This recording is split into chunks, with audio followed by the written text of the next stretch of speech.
Hello everyone. तो आज अपन पढ़ेंगे भैया SS 700। ठीक है, SS 700 का नाम है फॉर्मिंग एन ओपिनियन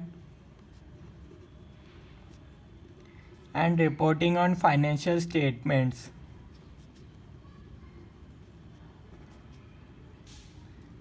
बस आपको क्या करना है, एक काम करना है, ये पूरी वीडियो देखना है आपको। 100% ICAI मॉड्यूल एज पर मैं पढ़ाऊँगा आपको, तो समझ आ जाएगा। ठीक है, तो बस आपका एक ही काम है, पूरी वीडियो देखना है ताकि आपको पूरा समझ आ जाएगा। ठीक है, एज पर ICAI मॉड्यूल जो टॉपिक होंगे मैं वही पढ़ाऊँगा। ठीक है, आप बाद में लास्ट में कंपेयर कर सकते हैं मॉड्यूल से, एकदम वो का वही होगा। ठीक है, तो अपन समझते हैं भैया। SS 700 का नाम है भैया forming an opinion and reporting on financial statements. तो भैया आपको पता तो चल ही गया होगा। ठीक है, इसमें अपन भैया ऑडिट रिपोर्ट के बारे में पढ़ेंगे भैया, कैसी होती है audit report with practical example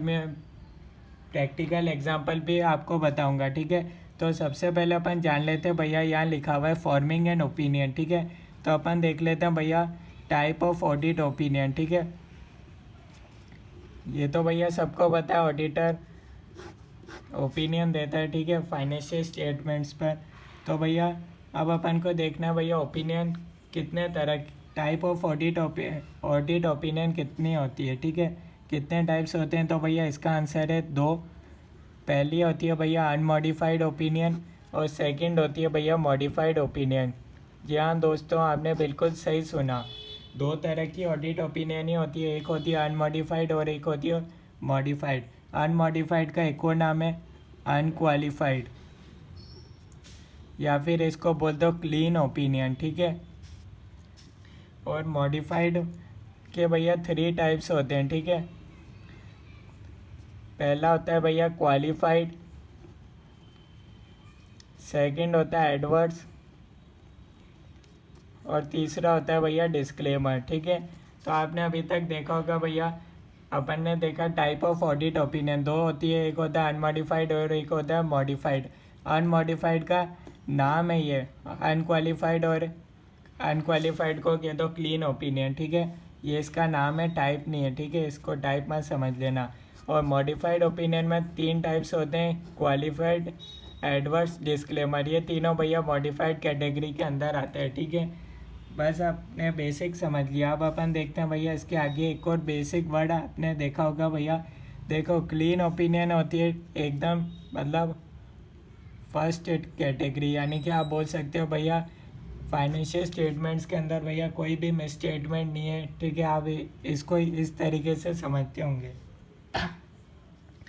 तो भैया और क्वालिफाइड, एडवर्स, डिस्क्लेमर, यानी कि मॉडिफाइड जाने पर क्लीन से अगर ऑडिटर क्लीन ओपिनियन से मॉडिफाइड की ओर जा रहा है। ठीक है, तो भैया क्यों जाएगा, या तो उसमें मटेरियल मिस स्टेटमेंट्स होंगे। ठीक है, ऑब्वियसली फाइनेंशियल स्टेटमेंट्स के अंदर कोई भी मिस स्टेटमेंट्स नहीं है, एकदम जो भैया ऑडिटर को सब मिल गया एज पर कंट्रोल्स, तो भैया वो क्लीन ओपिनियन देगा। मॉडिफाइड कब देता है ऑडिटर ओपिनियन, जब भैया उसको फाइनेंशियल स्टेटमेंट्स के अंदर मटेरियल मिस स्टेटमेंट्स मिलते हैं। तो अब सबसे पहले अपन समझेंगे मटेरियल मिस स्टेटमेंट्स क्या होता है, उससे पहले अपन समझेंगे मिस स्टेटमेंट्स क्या होता है। ठीक है, मिस स्टेटमेंट्स का मतलब क्या है भैया, एप्लीकेबल FRF,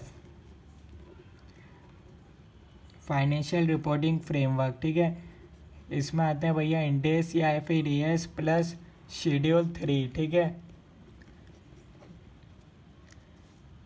अब जो आप अगर आपके financial statements as per applicable FRF नहीं है, तो इसका मतलब है भैया आपके फाइनेंशियल स्टेटमेंट्स के अंदर मिस स्टेटमेंट है। ठीक है, अब भैया मिस स्टेटमेंट्स कहीं भी हो सकती है, अकाउंटिंग के दौरान भी हो सकता है, अगर आपने accounting as per applicable FRF नहीं किया करा, क्लासिफिकेशन आपने एज पर एप्लीकेबल FRF नहीं करा, तो भी आपके, अगर आपने नहीं करा तो भैया आपके फाइनेंशियल स्टेटमेंट्स के अंदर मिस स्टेटमेंट्स कहलाएगा। प्रेजेंटेशन एंड डिस्क्लोजर जो बताया गया है एज पर एप्लीकेबल FRF, यानी कि इंडेस में बताया गया है, इंडेस या फिर ES में बताया गया है प्रेजेंटेशन एंड डिस्क्लोजर, आपने उसको फॉलो नहीं करा है। ठीक है, यानी कि आप इसको यूँ समझ सकते हो, अगर आपने इनमें से किसी भी चीज़ का नॉन कंप्लायंस करा तो भैया आपके फाइनेंशियल स्टेटमेंट्स के अंदर मिस स्टेटमेंट्स होगा। ठीक है, तो आप इसको यूँ समझ सकते हो भैया, मिस स्टेटमेंट्स के अपन डिफाइन देखें तो भैया मिस स्टेटमेंट्स की डिफाइन होती है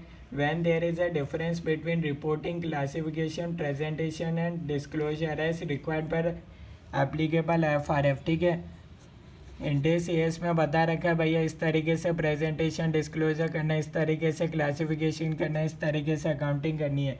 पर आपने क्या करा, actual treatment books of accounts के अंदर क्या करा, अलग तरीके से करा, डिफरेंस आया दोनों के अंदर।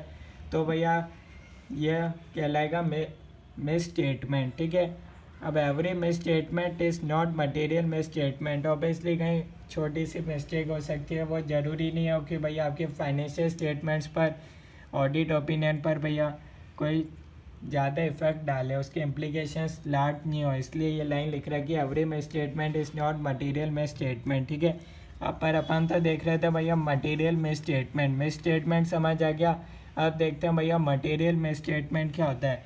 If in auditor's judgement of misstatement can influence the decision of users of financial statements, यानी कि भैया आपको लग रहा है, ऑडिटर्स को लग रहा है भैया कि ये जो मिस स्टेटमेंट है उससे भैया जो फाइनेंशियल स्टेटमेंट्स के यूज़र्स हैं जो भैया इसको पढ़ेंगे उससे भैया उनका डिसीज़न चेंज हो जाएगा, यूज़र्स का डिसीज़न चेंज हो जाएगा।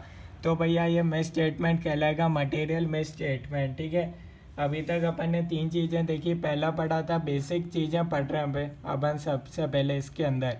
टाइप ऑफ ऑडिट ओपिनियन पढ़ा, मिस स्टेटमेंट क्या होता है, मटेरियल मिस स्टेटमेंट क्या होता है। बस ये सारी चीज़ें बेसिक थी, वो मैंने आपको बता दी। ठीक है, अच्छा, मिस स्टेटमेंट्स में भी मटेरियल आइदर इंडिविजुअली और when aggregated with other miss statement. ठीक है, miss statement obviously individual level पर भी हो सकती है और एग्रीगेट करोगे तो भी हो सकती है। ठीक है, जैसे कि इसका एग्जांपल ले सकते हैं, इंडिविजुअल कैसे हो सकती है, अगर कोई बैंकिंग कंपनी है उसका आप ऑडिट कर रहे हो। ठीक है, बैंकिंग कंपनी का ऑब्वियसली काम होता है लोन देना। ठीक है, अब बैंक ने लोन दिया भैया, ऑब्वियसली इन्वेंट्री के बेसिस पर अगर किसी को लोन दिया है, बैंक ने किसी को इन्वेंट्री के बेसिस पर लोन दिया है, तो भैया यहाँ आपको सिर्फ इन्वेंट्री लेवल आपके लिए इम्पोर्टेंट बन जाएगा। यहाँ अगर आपके लिए मिस स्टेटमेंट मटेरियल हो सकता है क्योंकि भैया इन्वेंट्री के बेसिस पर ही लोन दिया है। ठीक है, यहाँ अगर इन्वेंट्री में मिस्टेक मिली तो ऑब्वियसली ये तो मटेरियल ही कहलाएगी। ठीक है, तो अब अपन शुरू करते हैं भैया ऐसे 700 का। ठीक है, ये सारे बेसिक कंसेप्ट थे जो आपको पता होने चाहिए इसको पढ़ने से पहले, ऐसे 700 को पढ़ने से पहले। अब अपन देखते हैं भैया एलिमेंट्स ऑफ ऑडिट रिपोर्ट कैसे होती है। ठीक है, अब अपन देखेंगे भैया, साथ ही साथ प्रैक्टिकल ऑडिट रिपोर्ट भी एक अपन देख लेंगे ताकि आपको पता रहे भैया कैसे होता है। ठीक है, तो इसके लिए अपन शुरू करते हैं भैया। तो सबसे पहले अपन देखते हैं, जैसे कि सबसे पहले जो आता है वो होता है भैया टाइटल। ठीक है, अब मैं आपको प्रैक्टिकल भी इसका दिखा देता हूँ आपको साथ ही साथ। जैसे कि भैया सबसे पहले आता है भैया, अपन ICICI बैंक का देख लेते हैं। ठीक है, इसकी ऑडिट रिपोर्ट में सबसे पहले आता है भैया टाइटल। ठीक है, टाइटल में क्या होता है, हेडिंग होती है इंडिपेंडेंट ऑडिटर्स रिपोर्ट, ये लिखा हुआ होता है। ठीक है, उसके बाद आता है भैया एड्रेस। ही एड्रेस आप किसको कर रहे हो, to the members of ICICI bank limited. ठीक है, मेंबर्स को कर रहे हो। कई बार आप ऑडिट रिपोर्ट के अंदर बोर्ड ऑफ डायरेक्टर्स भी, मेंबर्स की जगह बोर्ड ऑफ डायरेक्टर्स भी लिखा हो सकता है। ठीक है, कब हो सकता है भैया, जब आपका ऑब्वियसली US एंटिटी और इंडिया, US के अंदर मान लो मेन सब्सिडरी US के अंदर है पेरेंट कंपनी और इंडिया के अंदर है सब्सिडरी कंपनी। ठीक है, तो भैया अब आपको क्या करना पड़ेगा, इंडिया में सब्सिडरी है तो आपको 2 तरीके फाइनेंशियल स्टेटमेंट्स बनाने पड़ेंगे एज़ पर इंडियन गैप, और एक आपको बनाने पड़ेंगे एज़ पर US गैप। ठीक है, US गैप के अकॉर्डिंग क्यों बनाने पड़ेंगे, क्योंकि भैया आपको फॉरेन में रिपोर्टिंग करनी, कंसोलिडेशन के लिए आपको बनाने पड़ेंगे, पेरेंट कंपनी को आपको देने पड़ेंगे। तो आप ऑब्वियसली ये US गैप के अनुसार आप बना के फाइनेंशियल स्टेटमेंट्स किसको दोगे, ऑब्वियसली जो US एंटिटी के बोर्ड ऑफ डायरेक्टर्स है उनको ही दोगे। तो इसलिए यहाँ लिखा आ सकता है टू द मेंबर्स की जगह बोर्ड ऑफ डायरेक्टर्स। ठीक है, ज़्यादा रिलेवेंट नहीं है, आगे इतना इम्पोर्टेंट नहीं है। ठीक है, मेन आपको ये याद रखना है, टाइटल होता है, एड्रेस ही होता है, ठीक है। उसके बाद आता है भैया स्टेटमेंट। स्टेटमेंट में क्या लिखोगे भैया, report on the audit of stand alone financial statements. आपको बताना है कि भैया स्टैंड अलोन है या फिर भैया कंसोलिडेटेड फाइनेंशियल स्टेटमेंट्स पर रिपोर्ट है, ठीक है। इस तरह की लाइन आती है, ठीक है। स्टेटमेंट आप समझ गए, ठीक है। उसके बाद आता है भैया ओपिनियन हेडिंग, ठीक है। ओपिनियन के अंदर भैया 2 पैराग्राफ होते हैं, ठीक है। ये आपको ध्यान रखना है भैया, 2 पैराग्राफ होते हैं। फर्स्ट पैराग्राफ होता है भैया इंट्रोडक्टरी पैराग्राफ। ये 5 पॉइंट आप पढ़ लो, इसको प्रैक्टिकल में आपको बताता हूँ कैसे। फर्स्ट पॉइंट में लिखा है identify the entity whose financial statements have been audited. किसके करे ये आप लाइन पढ़ सकते हैं, इसमें लिखा हुआ है ICICI bank we have audited the financial statements of ICI bank, ठीक है। तो यहाँ लिखा हुआ है, फर्स्ट लाइन का आंसर मिल गया। एंटिटी का डिस्क्राइब कर दिया, state that financial statements have been audited, we have audited, ये लाइन लिख रखी है। थर्ड में लिखा हुआ है identify the title of each statement in financial statements. आपने फाइनेंशियल स्टेटमेंट्स के अंदर किस किस का करा, तो ये आप which comprise balance sheet, cash flow statement, PNL, ठीक है। जो उधर लिख रखा है भैया उसी को इधर लिख रखा है आप, या इधर जो लिख रखा है वही ऑडिट रिपोर्ट में लिख रखा है। तो आप इसको इस तरीके से पढ़ोगे जैसे मैं बता रहा हूँ, तो आपको आसान लगेगा लास्ट में। डी पॉइंट बोल रहा है refer to notes to accounts indicating significant accounting policies. बस आपको refer to and notes to accounts including a summary of significant accounting policies. Last में बोला specify the date of period covered for each financial statement. भैया आपको date और period बताना है, यहाँ लिख रखा है एज एट 31 मार्च। तो भैया ये आपको ऐसे पढ़ोगे तो आपको हार्ड लग सकता है, साथ में इसको आप प्रैक्टिकल देखोगे तो आपको आसान लगेगा। मैंने बोला था ओपिनियन के अंदर 2 पैराग्राफ होते हैं, पहला पैराग्राफ हो चुका है, ठीक है। पैराग्राफ 2 क्या बोलते हैं भैया, actual opinion express by auditor however language में very depend on framework. Framework यानी कि फेयर प्रेजेंटेशन फ्रेमवर्क होता है, कंप्लायंस फ्रेमवर्क। लास्ट में अपन देखेंगे भैया दोनों में क्या डिफरेंस होता है, ठीक है। तो अभी आप सिर्फ ये समझ लो actual opinion express by auditor. इसमें क्या करता है भैया, ऑडिटर अपनी actual opinion express by auditor होता है, ठीक है। यहाँ आप देख सकते हो भैया, इसको आप पढ़ सकते हो, ऐसे रीड कर सकते हो, ठीक है। इसके बाद आता है भैया बेसिस फॉर ओपिनियन, ठीक है। यहाँ एक्चुअल ओपिनियन में यहाँ अनक्वालिफाइड क्वालिफाइड नहीं होती है, एक बात आप ध्यान रखना। यहाँ ओपिनियन नहीं आती, जो मैंने आपको बताई थी ना, अनक्वालिफाइड ओबियसली ये नहीं आती, ठीक है। मॉडिफाइड ये नहीं आती, ठीक है। यहाँ सिर्फ लिखा हुआ आता है भैया लैंग्वेज होती है, ठीक है, जो आप फॉलो करते हो, फेयर प्रेजेंटेशन कंप्लायंस। अब लैंग्वेज तो अपन लास्ट में देखेंगे, तो इसको आपको लास्ट के लिए छोड़ना पड़ेगा, वीडियो के लास्ट में मैं आपको बताऊंगा, ठीक है, दोनों की लैंग्वेज। यहाँ सिर्फ लैंग्वेज पे बात हो रही है, कोई भैया क्लीन ओपिनियन उस पर बात ही नहीं हो रही, ठीक है। नेक्स्ट आता है भैया बेसिस फॉर ओपिनियन, ठीक है। बेसिस फॉर ओपिनियन में भैया 2 चीज़ें आती हैं, एक होता है भैया रीज़न फॉर मॉडिफिकेशन और एक होता है भैया ऑडिटर रेस्पॉन्सिबिलिटीज़, ठीक है, स्पेसिफिक ऑडिटर रेस्पॉन्सिबिलिटीज़, ठीक है। बेसिस फॉर ओपिनियन 2 चीज़ें कवर करता है। एक तो भैया अगर आप मॉडिफिकेशन में मॉडिफाइड ओपिनियन दे रहे हो, क्लीन ओपिनियन दे रहे हो, तो भैया रीज़न फॉर मॉडिफिकेशन आएगा ही नहीं। इन तीनों में से कोई दे रहे हो तो ऑब्वियसली उसका रीज़न आएगा, आपने ये क्यों दिया, किस में आएगा भैया, बेसिस फॉर ओपिनियन में आएगा, ठीक है। और एक आता है भैया ऑडिटर रेस्पॉन्सिबिलिटीज़, ठीक है। क्या होती है ऑडिटर रेस्पॉन्सिबिलिटीज़, इधर अपन देख लेते हैं। यही auditor responsibilities set we conducted audit in accordance with ऐसे के अकॉर्डिंग करा। और फर्दर रेस्पॉन्सिबिलिटीज़ ऑडिटर रेस्पॉन्सिबिलिटीज़ में पढ़ सकते हैं, ठीक है, डिटेल में आगे अलग पैराग्राफ में पढ़ सकते हैं। या ओवरव्यू दे रखा है, ऑडिटर इंडिपेंडेंट है, audit evidence we have obtained is sufficient and appropriate. यहाँ भैया ऑडिटर की रेस्पॉन्सिबिलिटीज़ ये आती है, आप देख चुके होंगे, ठीक है। उसके बाद आता है भैया material uncertainty related to going concern. अगर आपको लग रहा है भैया गोइंग कंसर्न पर डाउट आ रहा है तो ही आता है, अदरवाइज नहीं आता, ठीक है। जब आपको लगे भैया कंपनी के गोइंग कंसर्न पर डाउट है तो ये आता है, अदरवाइज ये आपको हेडिंग याद रखनी है, ठीक है। उसके बाद आता है कैंप पैराग्राफ। की ऑडिट मैटर पैराग्राफ, ठीक है। की ऑडिट मैटर पैराग्राफ पर स्पेसिफिक ऐसे बना हुआ है ऐसे 701, वो मैंने बताया है, आप प्लेलिस्ट में देख सकते हैं पूरे की ऑडिट मैटर पर ही। उस ऐसे 701 में अपन ने बात करी थी क्या होता है, कैसे होता है, क्या क्या मैटर कवर होते हैं उसके अंदर, तो आपको उसके लिए ऐसे 701 पढ़ना पड़ेगा, ठीक है।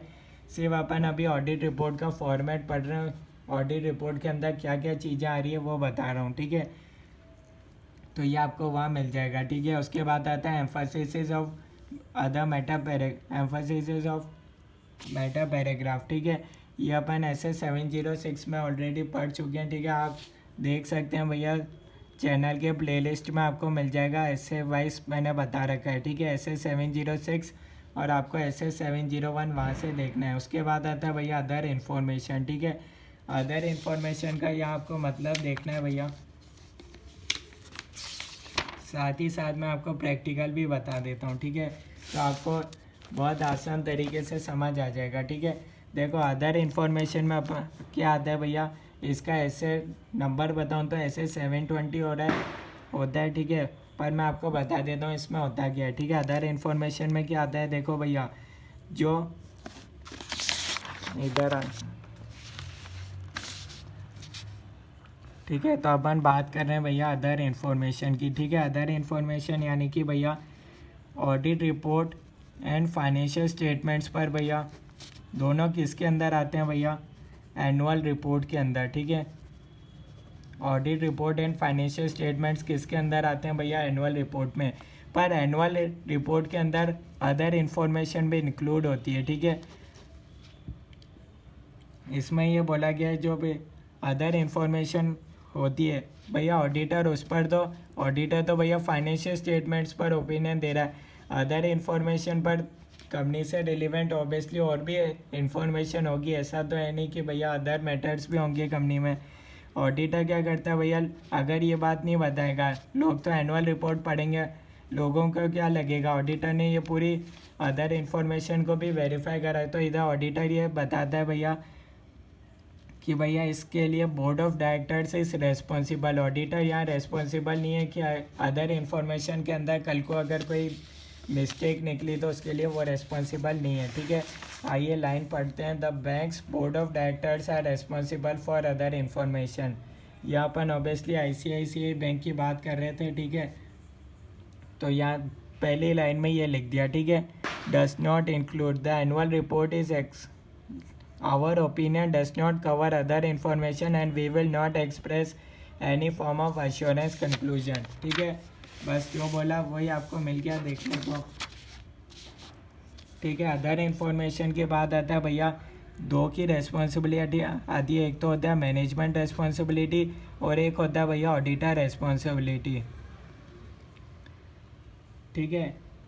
दो लोगों की रेस्पॉन्सिबिलिटी आती है, इसके बाद management responsibility and auditor responsibility, ठीक है। ये मैं आपको बता देता हूँ, मैनेजमेंट रेस्पॉन्सिबिलिटी अपन देख लेते हैं, ठीक है। मैनेजमेंट रेस्पॉन्सिबिलिटी कौन सी होती है, सबसे पहले होता है भैया मैनेजमेंट की क्या रेस्पॉन्सिबिलिटी है कि भैया वो फाइनेंशियल स्टेटमेंट्स बनाए एज पर एप्लीकेबल FRF, क्योंकि ऑडिटर क्या प्रिपेयर करता है फाइनेंशियल स्टेटमेंट्स, नहीं, ऑडिटर सिर्फ रिव्यू करता है भैया, चेक करता है, ऑडिटर वेरीफाई करता है कि भैया ये फाइनेंशियल स्टेटमेंट सही है या नहीं है, ठीक है। ये मैनेजमेंट की रेस्पॉन्सिबिलिटी एज पर एप्लीकेबल इंडेस, FRF का मतलब मैंने आपको बता दिया था, इंडेस ये है शेड्यूल 3।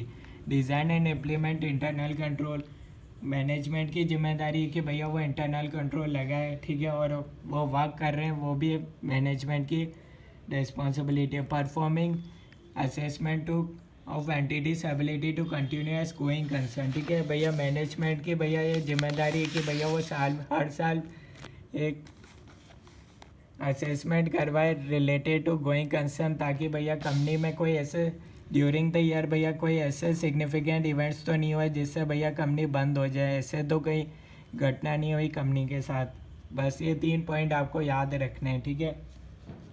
नेक्स्ट आता है भैया ऑडिटर रेस्पॉन्सिबिलिटी। ऑडिटर के लिए क्या, देखो जो भी ऐसे अपन पढ़ेंगे ना पूरी ऑडिट में, वो सारी ऑडिटर की रेस्पॉन्सिबिलिटी है। जैसे कि एक अपन ऐसे पढ़ेंगे related to going concern, auditor को इस पर देखना है, इंटरनल कंट्रोल देखना है काम कर रहे हैं नहीं कर रहे, ठीक है।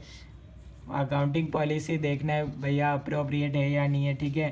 कैम की ऑडिट मैटर देखना है भैया, मैटर्स कवर होते हैं। रिस्क असेसमेंट देखना है, सारे ऐसे कि भैया एक तरीके से आप समरी समझ लो वो ऑडिटर की तो रेस्पॉन्सिबिलिटी है और क्या, ठीक है। नेक्स्ट आता है भैया इसके बाद OM पैराग्राफ, ठीक है। अदर मैटर पैराग्राफ ये अपन EOM के साथ पढ़ चुके हैं, आप प्लेलिस्ट में देख सकते हैं, ठीक है। मैंने लिखा हुआ है। इसमें होता क्या भैया, अगर इनिशियल ऑडिट एंगेजमेंट हो रहा है भैया, यानी कि भैया लास्ट ईयर ऑडिटर कोई और था, इस साल करंट ईयर ऑडिटर और कोई है, तो करंट ईयर ऑडिटर को ये भैया डिस्क्लोजर देना पड़ेगा कि भैया लास्ट ईयर उसने ऑडिट नहीं करी। किस में देगा, अदर मैटर पैराग्राफ में ये बात डिस्क्लोज करेगा। इसके बाद आता है भैया अदर रिपोर्टिंग रेस्पॉन्सिबिलिटीज़। इसके अंदर क्या आता है, रिपोर्टिंग रेस्पॉन्सिबिलिटी यानी कि reporting on other legal and regulatory requirements. Section 143, 143(3), sub section 311 and कारो, ठीक है।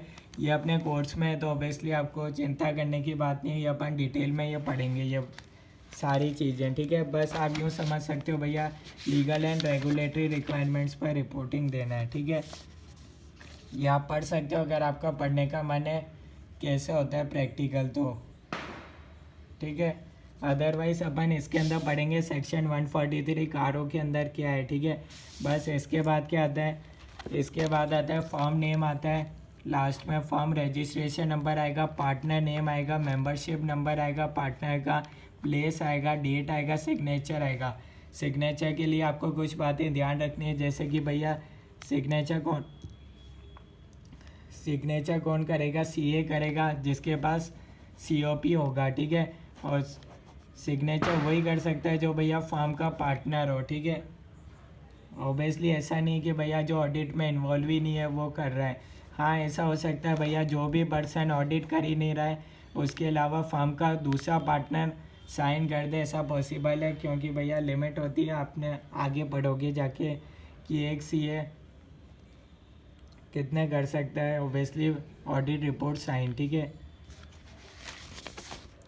तो बस वो पार्टनर होना चाहिए और CA विद COP होना चाहिए, आपको ध्यान रखना है। पार्टनर ऑफ फॉर्म होना चाहिए और उसके बाद CA विद COP होना चाहिए, ठीक है।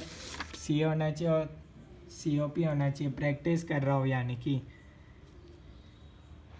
ठीक है। तो ये अपना हो गया भैया एलिमेंट्स ऑफ ऑडिट रिपोर्ट। यहाँ तक आपको कोई डाउट है तो आप बता सकते हो, ठीक है।